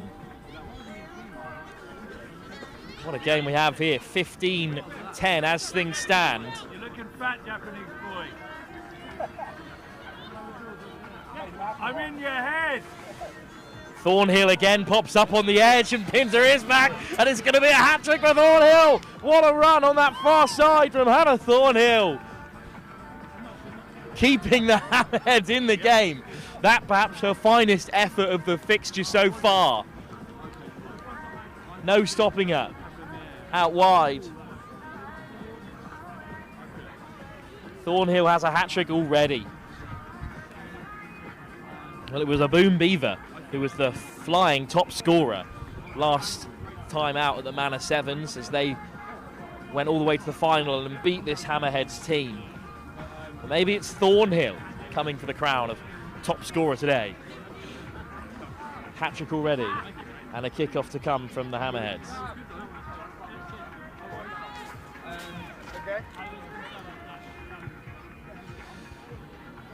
Well, bounce towards touchline. It's not a kind kick for Fullsend, and Maggie O'Connor will let it run. A Wanganao netballer as well.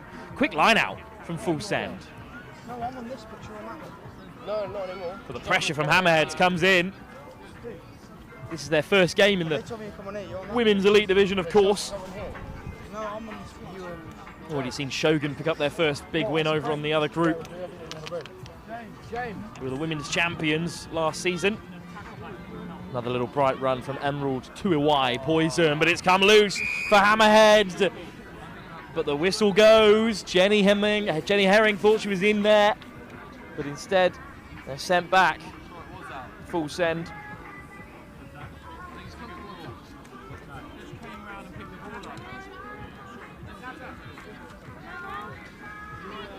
So in comes the quick tap. Fullsend. Locked up level at 15 apiece, and again it's upright from Melanie Mayo. What a carry, Mayo still going. Can she find an offload? Tamati looks for the dummy. Rolls through the contact. It's Shakaria YY. Penalty! What a turnover from the Hammerheads. I think it was Herring who got back and ripped it away. And Herring who takes the tip quack. And Herring in behind. And they're short-handed at the back here, Fullsend. Herring brought down, gets the offload away. Ponce whips it wide.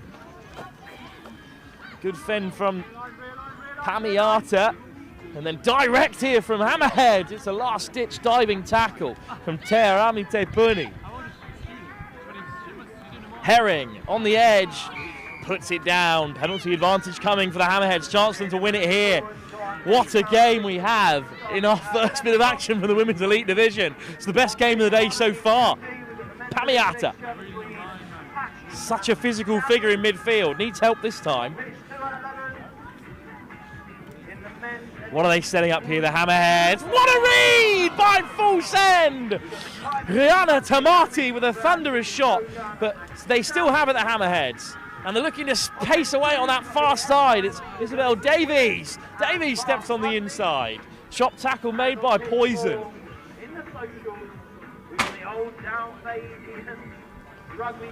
And Poulsen, I think, has managed to turn this one over.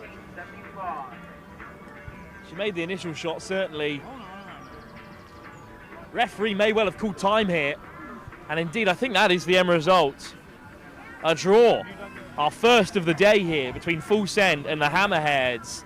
A hat-trick from Thornhill kept them in the game. This Fullsend team, though, certainly going at it all guns blazing, as the name would suggest. What a start to the Women's Elite competition. Well, we return to the Men's Elite up next. It's Apache in action for the first time. Veterans of the Lit Super 7s Tour. Taking on the Stallions, stepping up from Men's Open to Men's Elite from last season.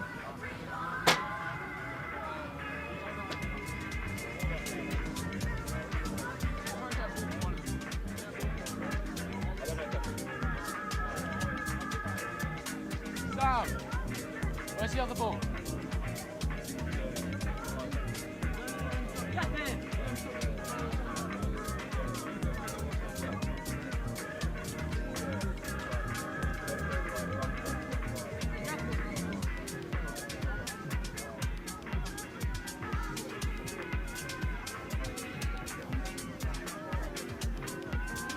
Sean. Huh? Sean. Yo, I did it just now. Come on. Like, running. That's it, running. Just nothing. Just sit somewhere and just be still.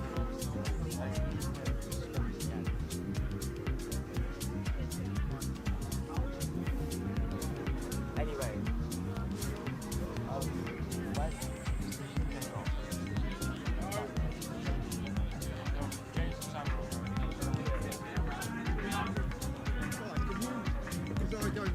As long as you're that side of the line.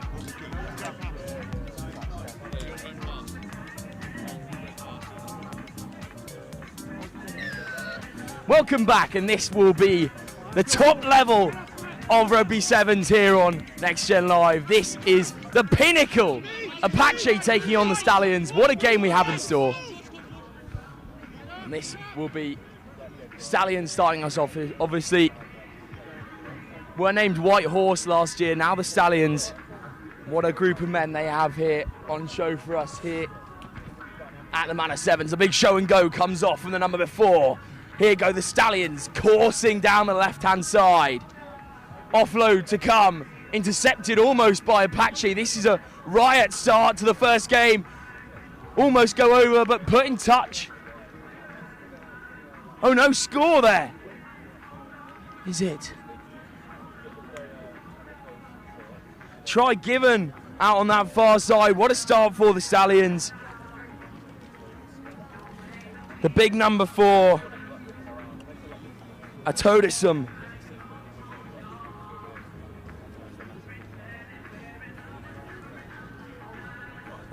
Oye making inroads into the Apache defense. What a start for the Stallions. And no extra 2, so only 5 on the board.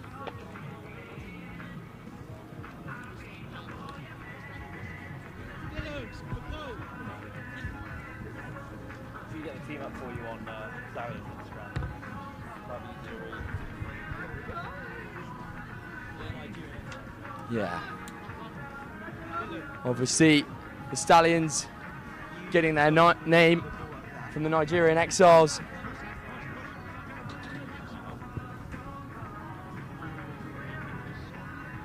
And it's Soye making the inroads in there and then finding a lovely little offload to his winger. But Apache will go now.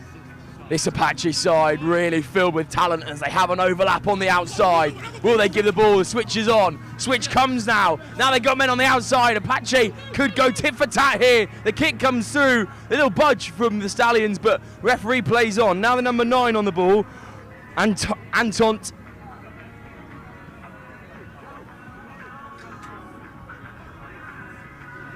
And kick through now. Could Apache go all the way? Try time. And they'll go back to back here.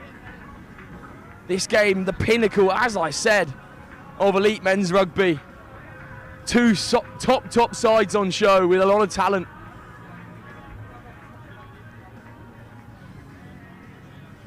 And a really nice switch on the inside. And combinations from Finn Parker and Josh Holt on the outside. And then a lovely little dink through. The ball just falling so kindly for Apache.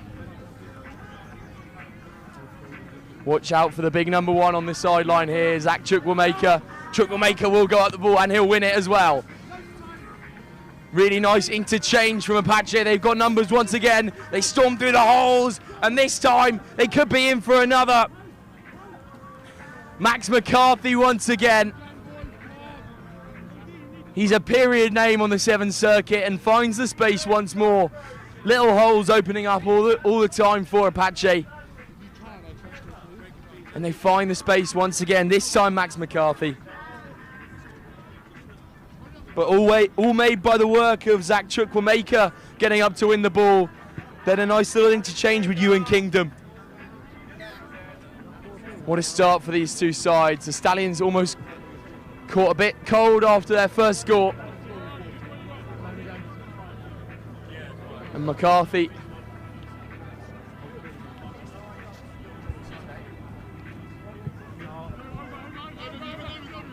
Chukwuemeka will go up for it again. This time won by Pierre Gauliant. Then spilling out wide.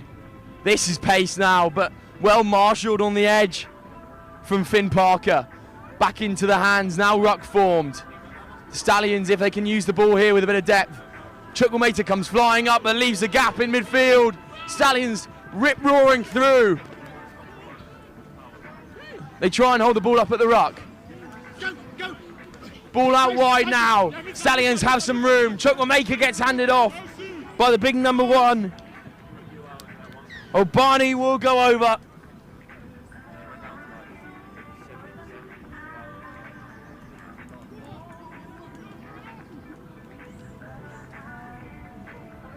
And that's a great score. for the Stallions.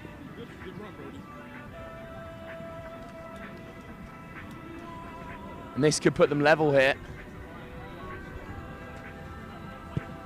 No good on the kick there.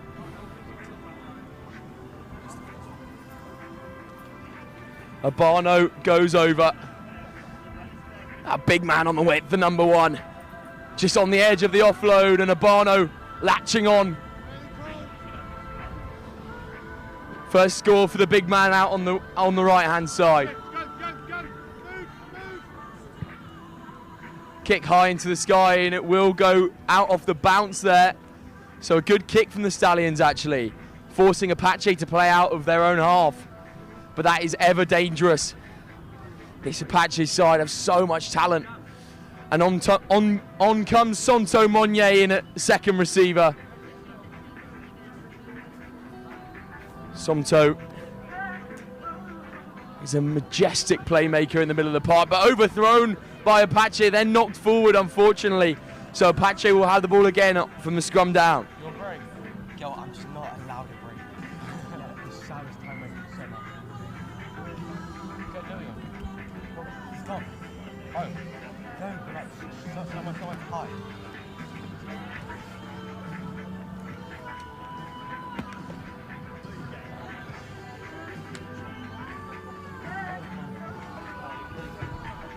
Scrum down.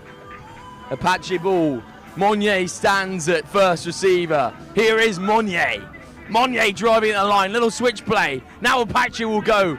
Cut back inside. They've got numbers swinging around onto the left-hand side.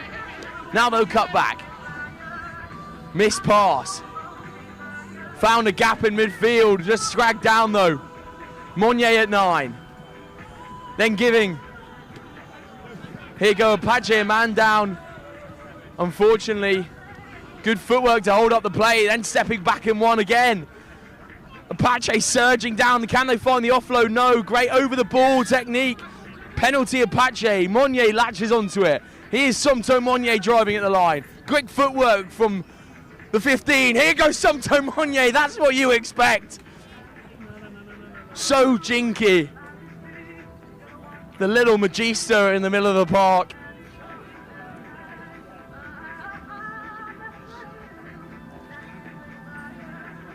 I had the pleasure of playing against him last week. He turned me inside and out. Could step in inside and out of a phone box, could Santo Monnier, and that will be half-time. Apache with the 21-10 lead here. What a game we have in store. Still Stallions in it. And Monnier again pushing the sword in, as he loves to do that. Half time here, and catch us for more exciting action in the second half. Apache 21, Stallions 10.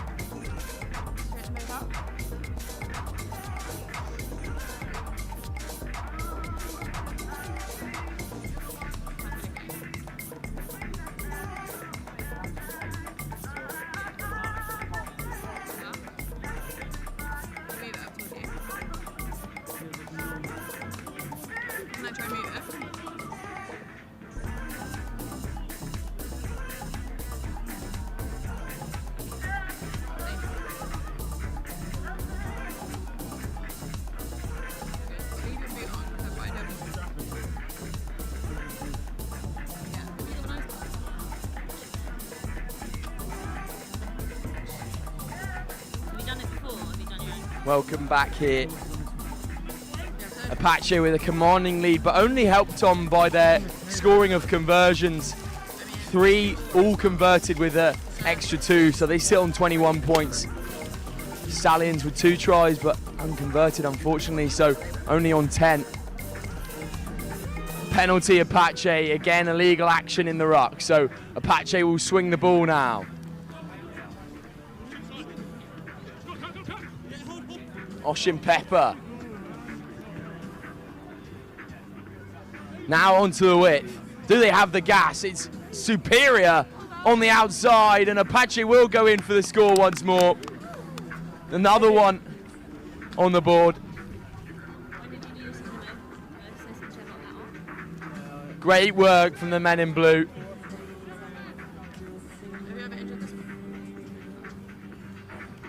Supreme gas on the outside.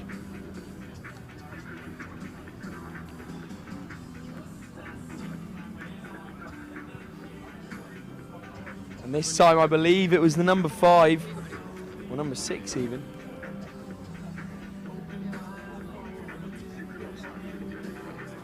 The number 5, Archie English, getting in over the board on the touchline. And again, a full complement of 7. So that'll be 28 on the board to Stallions 10. That massive shot comes in from the try scorer English. Now they'll work the ball. Getting a bit caught up in midfield here.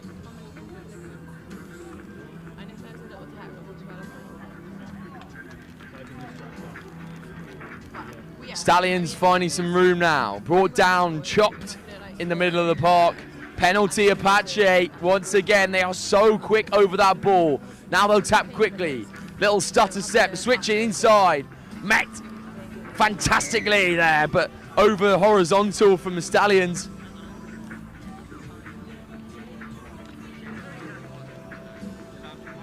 No room at the inn for Louis Guarc. Monnier swinging the ball out to English. English will go by himself. He's not got a lot of support here, so Stallions will go straight over it. Monnier at first receiver. Monnier stutter step, then he's caught. He kind of stepped himself there, did Monnier, and penalty to the Stallions. Uncharacteristic mistake there from Santo Monnier.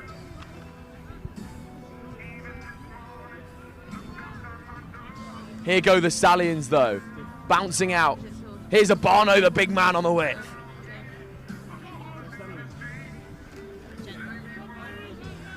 Abano finally gets put down after 3 attempts.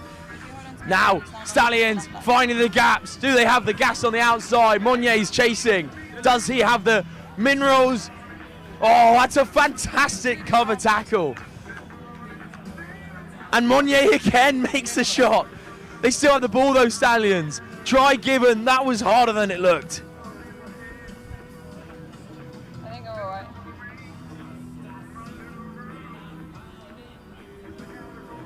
Surging through. And that will put 5 on the board for the Stallions, making it 15-28.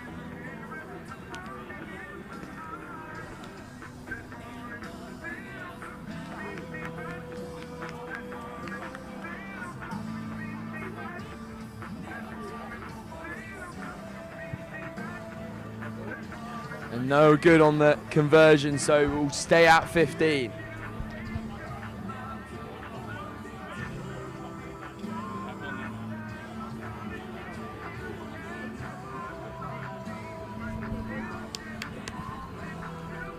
And Stallions here back into the game now. They've got quite a deficit to muster up, but can they do it? They have the talent to. Chuck will make her under the ball. He's got a nice little chicken wing in there as well, and the gas comes through from the number 7, Arthur Chads. Chads will feed off. Does the ball go into hands? It sits up nicely for Apache. Now they've got the holes. Little offload, and that's a fantastic try. Ewan Kingdom goes over. Again, another stable name on the 7 circuit. Kingdom once again gets over the whitewash, as we said so many times. But again, such good work out on the width by Chads and Chukwuemeka, who started that whole move. Little chicken wing offload, and then Chads burst through the hole, then gave the pass, and it linked up really well. Little bit of mishands in the middle, but made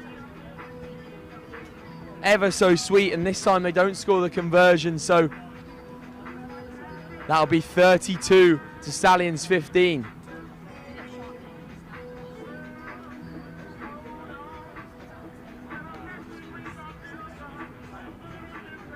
Ball goes up from Max McCarthy this time, won by Apache, then Chukwuemeka cleans up the mess. Chads. McCarthy now shifting the ball.